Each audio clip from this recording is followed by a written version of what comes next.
What's the order? Okay, I'm at this. Well, you're right here. Yes, ma'am.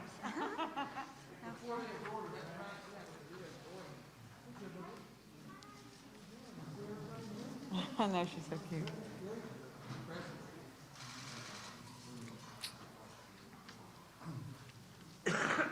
What a historic day in the United States Capitol.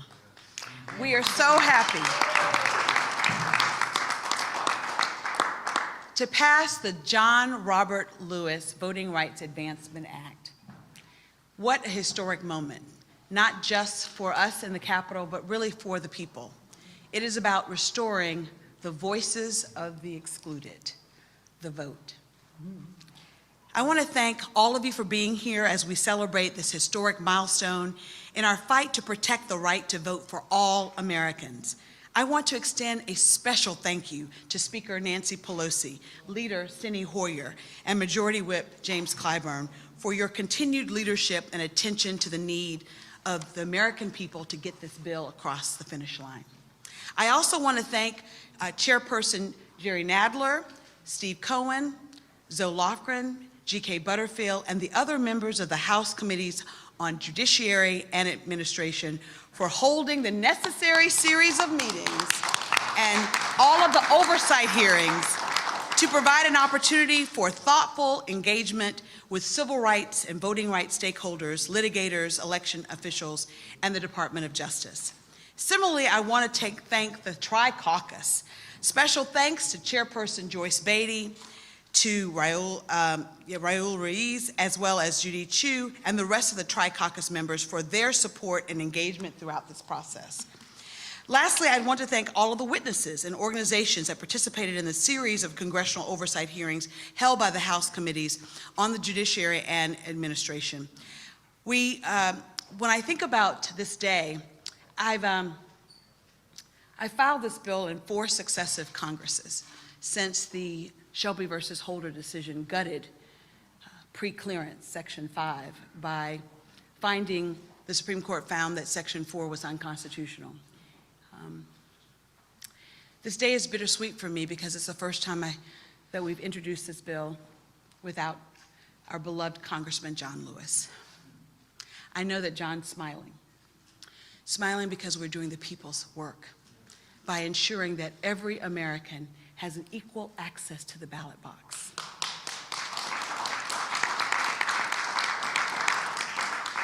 "56 years ago on Bloody Sunday, ordinary Americans made extraordinary sacrifices to hold our nation accountable to its highest ideals of justice and equality for all. There on the Edmund Pettus Bridge that looms large over my hometown of Selma, Alabama, many brave foot soldiers like our beloved colleague John Lewis, Amelia Boynton Robinson, and so many others fought, bled, and died for our sacred right, that fundamental right to vote. As direct beneficiaries of their legacy, we have been singularly focused on ensuring that their contributions to this nation will live on. That's why I'm so proud to celebrate today the House passage 219 to 212. Yes, H.R. 4, the John Robert Lewis Voting Rights Advancement Act. You know, for me, not only is this bittersweet to not have John here, I started today by talking to our Democratic caucus about the State of the Union during the 2015 when we had the Selma to Montgomery March, and my special guest was 103-year-old Amelia Boynton Robinson. I have a little post-it on my bathroom wall in Alabama, and it says, "Do your own work." Because Amelia Boynton Robinson at 103 said to all the people who came up to her that day at the State of the Union, everyone to a person said, "Oh, Miss Amelia, we stand on your shoulders, we stand on your shoulders." She said, "Get off my shoulders and do your own work." So I am so happy that today we've done our own work and that we're going to continue to do the work of the people. And I'm just excited to be standing here with such dynamic leaders, and I'm speechless, actually, the girl from Selma, because the boy from Troy is not here. But I just want to say to my constituency, Birmingham, Montgomery, my hometown of Selma. It's not just that I represent you all each and every day in Congress. I represent the legacy that is the civil rights and the voting rights movement. It is a legacy that we should honor each and every day, not just on this monumental milestone, because we do stand on the shoulders of giants, people who sacrifice, who had the courage and the temerity to stand up to impossible odds, so that what we do today in making sure that we honor and restore the vote, V-O-T-E, voices of the excluded. Voices of the excluded. What we do today, we do for the people. I want to now introduce our fearless leader, who made sure that we had the votes for the rule, as well as the votes to pass this bill. You honor me so often by coming to Selma, Alabama, and walking on that pilgrimage. So do you, Stenny, and so do so many of you who have walked across that bridge with John Lewis. And we know that John is smiling, because we got into some good trouble today, some really good trouble today. And with that, I'd like to bring the speaker up. Thank you again for your leadership. Thank you. Really appreciate it. Congratulations to Terri Sewell for her relentless, persistent leadership and advocacy for this Voting Rights Act. Little did we know when it would be finally passed here in the House that John would not be with us. But I do know that he is with us in spirit, and as Congresswoman Sewell said earlier, he's kind of looking down on us with great pride. Certainly pride in Terri Sewell. The district that she represents is full of history, but she is making progress in addition to honoring that history. The district that she represents has seen great pain, but she wants to bring great change. And what better way than the vote to make things different. So much of the history, the protection of the vote happened in her state in Alabama. And I just want to tell this one story. I was recently, you know, the case is Shelby County versus Holder. That would be Eric Holder, the former Attorney General of the United States. Right now, he's working very hard to pass H.R. 4, H.R. 1, have fairness in our elections and the rest. And I saw him recently, and I said to his wife, Sharon, thank you for sharing Eric with us all, because the work he's doing for voting rights is just so remarkable, so remarkable. And she said to me, you don't have to thank me for his doing that work. And she showed me a picture of Lyndon Johnson signing the Voting Rights Act. Lucy Baines is right behind him. She was with all of you last week. When she was here with you before, she said, I was standing behind my daddy when they did the voting rights. She's standing right behind her daddy. But a few steps away is Sharon's sister. Yeah. She was the first one of the first to try to go to college in the University of Alabama that George Wallace prevented. So she said, you don't have to thank me for the work that he does for voting rights. It's completely in our family. So John Lewis was about connections, and how he fought the fight himself, revered the past that brought him to the place he was, and looked to the future. How proud he would be of our Texas friends who are here for the courage they are showing for the vote. So here we are. As Stenny and others will attest, we were here when we passed the bill in 2006. 2006, it was overwhelmingly bipartisan. In the House, nearly 400 votes. In the Senate, unanimous. And we walked down those steps in a bipartisan way, the steps of the Capitol, to just celebrate together. Then President Bush signed the legislation with great pride. With great pride. And with great pride, he came to Selma, Alabama, and for the 50th anniversary of the march, and he was welcomed with great pride. With Miss Laura. And that was a pretty wonderful honor to have Mrs. Bush and Laura Bush there as well. But in any event, to thank all that you have acknowledged, of course, Stenny, Mr. Nadler. Mr. Clyburn isn't here, but this is what his life has been about. Steve Cohen and his committee did such a great job. G.K. Butterfield, Zoe Lofgren, Joyce Beatty, Judy Chu, and Chuy Garcia, who is here from the Hispanic Caucus. It took so many people, but it also took the spirit of our caucus, which has long been inspired by the spirit of John Lewis. What an honor it was, all of us, to serve with him. What a further honor it is to pass legislation in his name, and how fortunate we are to have such a great sponsor of the bill. Persistent, persistent, persistent, Terri Sewell. Thank you, madam. Thank you so much. Now it's my pleasure to yield to someone who's been on this case for a very long time as well. He knows the history, he knows the people, he knows the possibilities, he makes things happen, and when it comes to voting rights in Selma, you've probably been there more than any other member, right? That may be it. Oh, not John Not Lewis. John Lewis. John Lewis. But our very distinguished leader, Democratic leader, Steny Hoyer. Thank you so much. Thank you very much. All of us that are standing before you that are in the Congress of the United States had an extraordinary privilege and experience. We served with John Lewis in the Congress of the United States. The boy from Troy would be so proud of the sister from Selma. Very good. John Lewis was famous. An extraordinary picture was taken of John Lewis as he and 599 others, 600, young people mostly, walking across a bridge named for a Confederate general.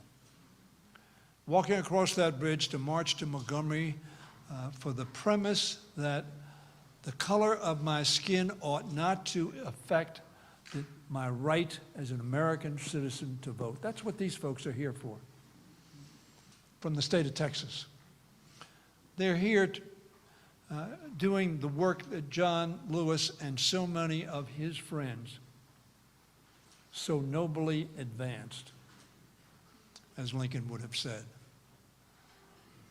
John Lewis was beaten, and that picture made him famous.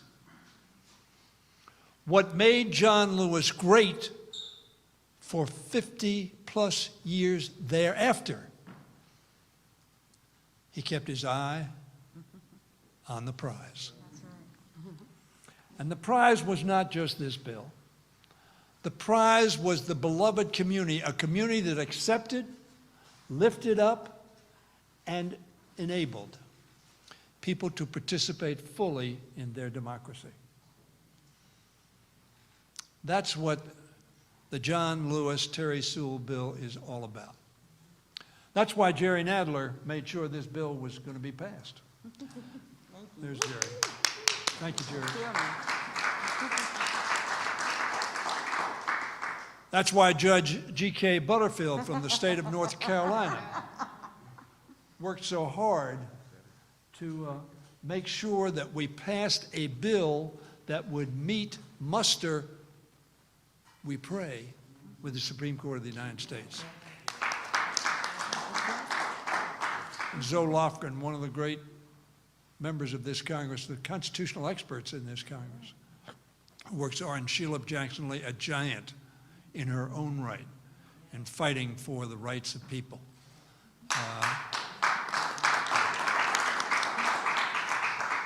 And then Judy and Chuy, thank you for your leadership as well. And then one of our newest members, Troy Carter. He's from Louisiana. I asked him if he could play baseball because his predecessor went to the White House. He was a great pitcher for our team. John Lewis beaten in Selma. John Lewis almost killed in Alabama by troops deployed by the governor of that state to say to people of color, you cannot register. And as Nancy pointed out, and Sharon's Holder's sister, as she tried to enter that door to the Alabama University, George Wallace stood there defiant of the Constitution, and we hold these truths to be self-evident. It's a wonderful day. And John Lewis is saying to himself up there and saying to all of us, you kept your eye on the prize. And the prize was temporarily taken when we passed this bill. But the prize will be taken when Joe Biden signs this bill. And so I'm so honored to be here with my friend, Terri Sewell, the leader of the House of Representatives, our Speaker, who has stood, she and I have known each other for a few years. I'm always careful to not get too personal in this. She has been a giant on behalf of civil rights and human rights here and around the world. So I know John Lewis is sitting up there pretty close to the right hand, in my view, saying, well done, Nancy Pelosi, well done, Terri Sewell, well done, Joyce Beatty, the chair of the Congressional Black Caucus, who worked this to make sure that we had that unanimous vote. Thank you, Joyce Beatty. Your leadership was critically important. So, I walked across the Edmund Pettus Bridge 15 times with John Lewis over the years. On half of those occasions, I held his hand as I walked across that bridge. And I felt the moral power of John Lewis. Our country was blessed with a man of his integrity, his character, and his inspiration. This bill, the John Lewis bill, H.R. for the people.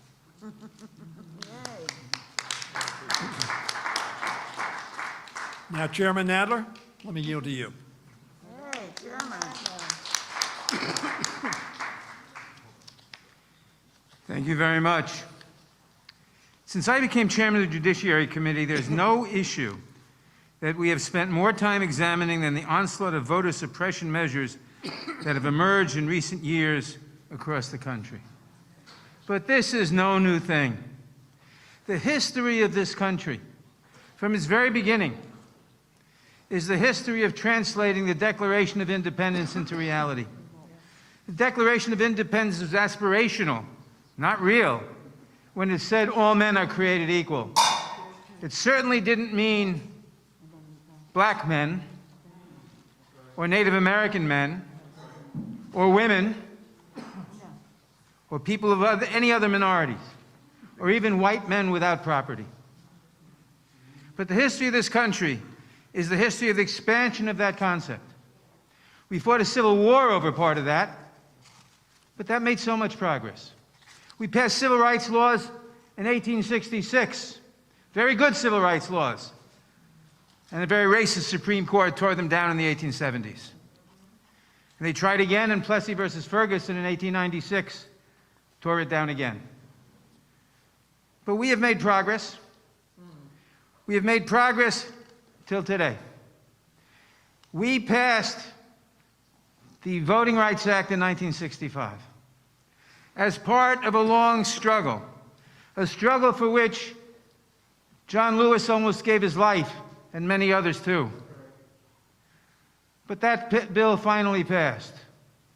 That bill passed because of the struggles of all these people. That bill passed because of the vision of people like John Lewis, and because it brought around people like Lyndon Johnson, who started out early in his career as a segregationist, but learned,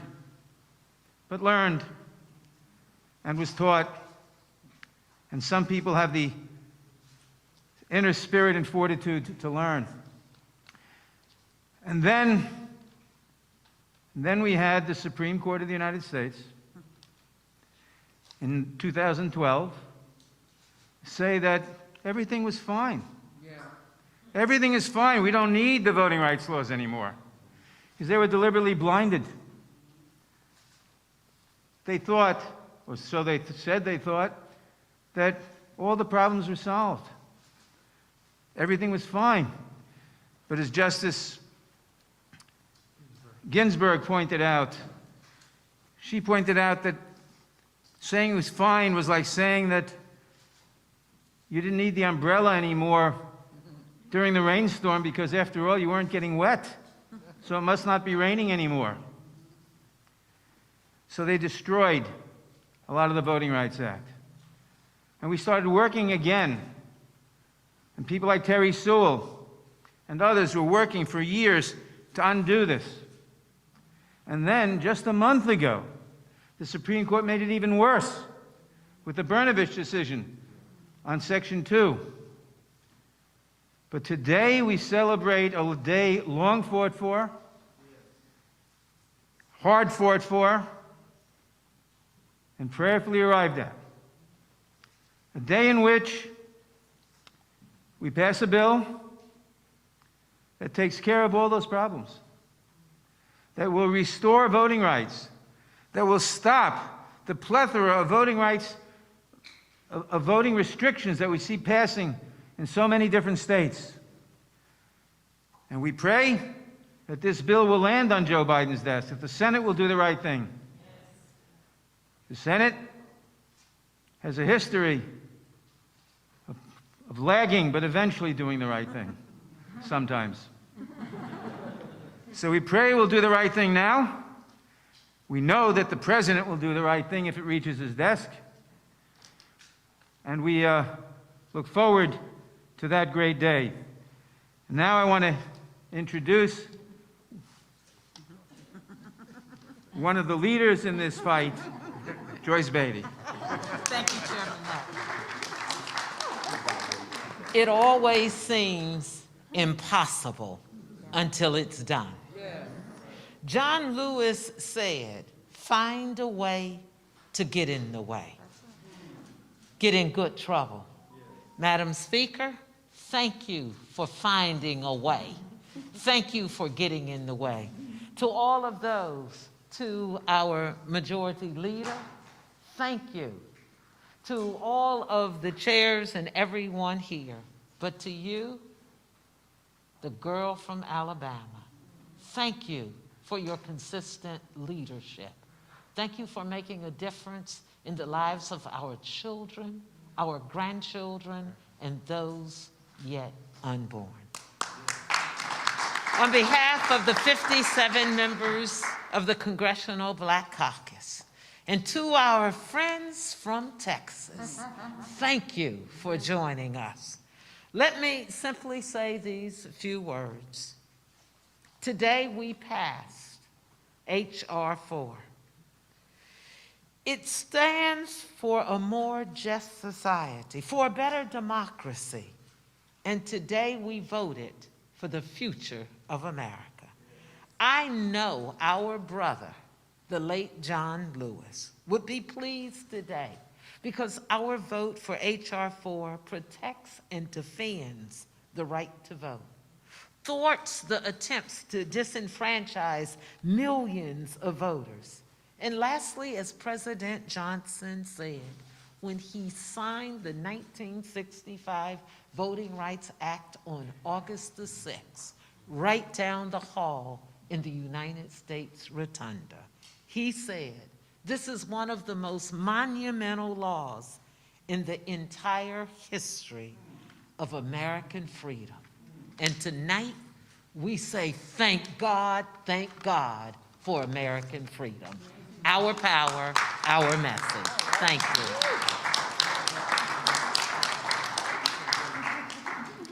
Let me begin by thanking all of you whose fingerprints are on the success that we celebrate today. And that certainly includes our very faithful staff on both the Judiciary Committee and on the House Administration Committee. Moments ago, H.R. 4 passed the House of Representatives by a vote of 219 to 212.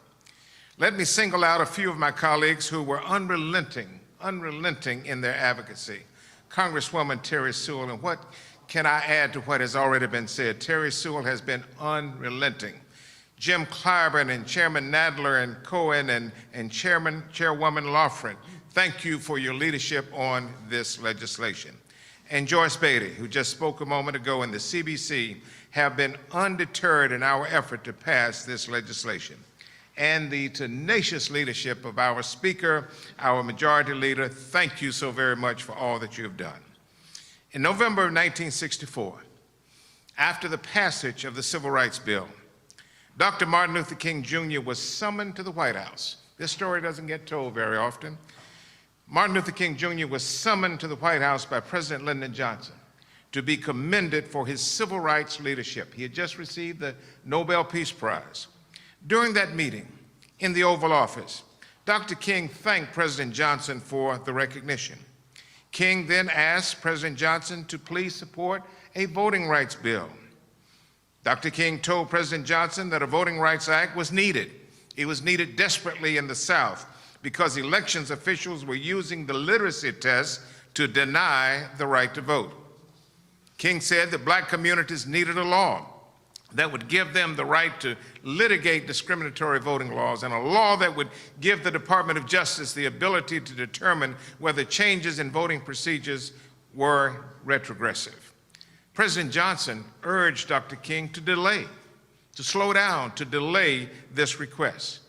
It was then that Dr. Martin Luther King Jr. and John Lewis and the foot soldiers and others descended upon Selma to launch a brand new movement, the Selma to Montgomery movement.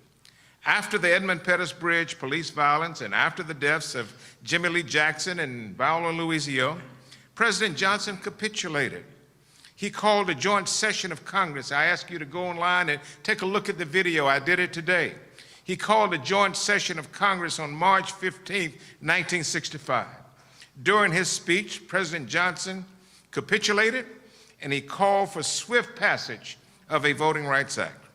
Though the Voting Rights Act was filibustered by Southern senators, the legislation passed on August 6, 1965. The result has been nothing less than transformational. Our challenge, ladies and gentlemen, now is to demand immediate Senate passage of this legislation, which will update the formula and breathe life into Section 5. We expect 50 Senate Democrats to vote for passage. We have no doubt about that. But we are hoping for at least 10 Republican senators. And if we don't get those 10 Republican senators, we ask our Senate friends respectfully to make a rule change to allow passage by a simple majority. Remember this, Supreme Court justices can be confirmed with 51 votes. Legislation protecting the right to vote should have a similar rule. Thank you very much.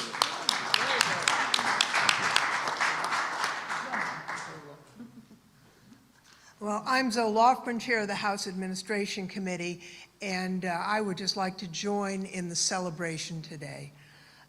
You know, Congress is a team sport, and our team leader is Nancy Pelosi, and we would not be standing here today except for her extraordinary efforts, so we thank you, Nancy. Obviously, we had a captain, and that is the author of the bill, Terri Sewell, who has been relentless on this effort, and we congratulate and thank Terri for her amazing efforts. We've had a teamwork experience between the House Administration Committee and the House Judiciary Committee. I serve on both.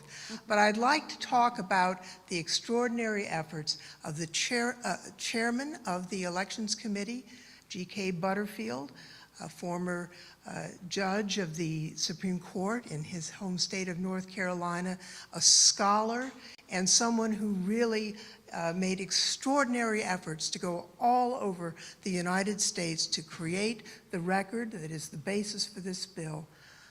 As we were starting the debate, I got in touch with Marcia Fudge, our former colleague, to let her know that debate was starting, and I was thinking of her and the work that she did in the last Congress as chair of the Elections Committee, going all over the United States.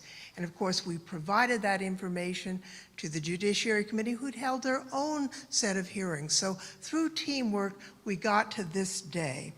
The staff has already been mentioned, but I would be remiss if I did not say the extraordinary legal work that has gone on here that is really, I admire so much and will serve us well. I'll just close with this. I was thinking today, and sometimes I do this, I look across the floor of the House, and there's so many people, it's hard to pick out the individual members, and sometimes I think I almost see John Lewis on the floor, and today I had that feeling. So we owe so many people who came before us, but John Lewis is the name of this bill for a reason. God bless him, he's looking down. And now I'd like to call on my friend and the chair of the Asian Pacific Island Caucus and fellow Californian, Judy Chu.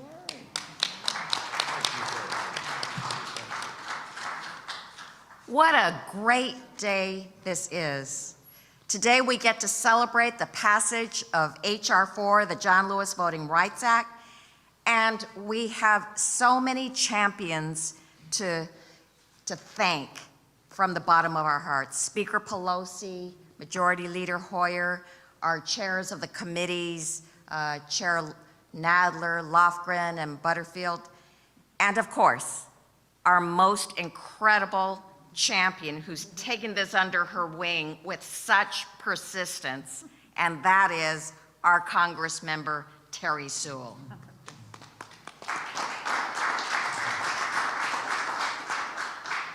Every American deserves access to the ballot box, but for far too long, this has been violated by state and local laws that set up barriers to voting. For Asian American Pacific Islanders, these discriminatory laws have limited voting access for those whose first language is not English, shortened the window for voting, and also limited voting by mail, making it harder for Asian Pacific Islanders and others to cast their ballots. But you know what? There's power and potential in the Asian Pacific Islander vote. It's grown tremendously, and in the 2020 election, the early voting of AAPIs in the battleground states grew by 300%, making a difference in states like Georgia in the presidential election and in the senators' elections. But as the AAPI population continues to grow, what we are seeing is an onslaught of new discriminatory voting laws threatening to halt and even reverse this progress. Well, H.R. 4 is an opportunity for Congress to uphold this sacred right of ours. This provision will strengthen, update, and restore the Voting Rights Act through its new formula. I'm so proud to be here to mark the passage of this critical legislation, and I urge my colleagues on the Senate side to move quickly to pass it in its entirety. And now I'm so proud to bring up the representative for the Congressional Hispanic Caucus, Representative Chuy Garcia. Thank you very much, Judy Chu. I am just full of gratitude tonight to be with this stellar group of leaders who are moving our country forward and advancing empowerment by renewing the Voting Rights Act.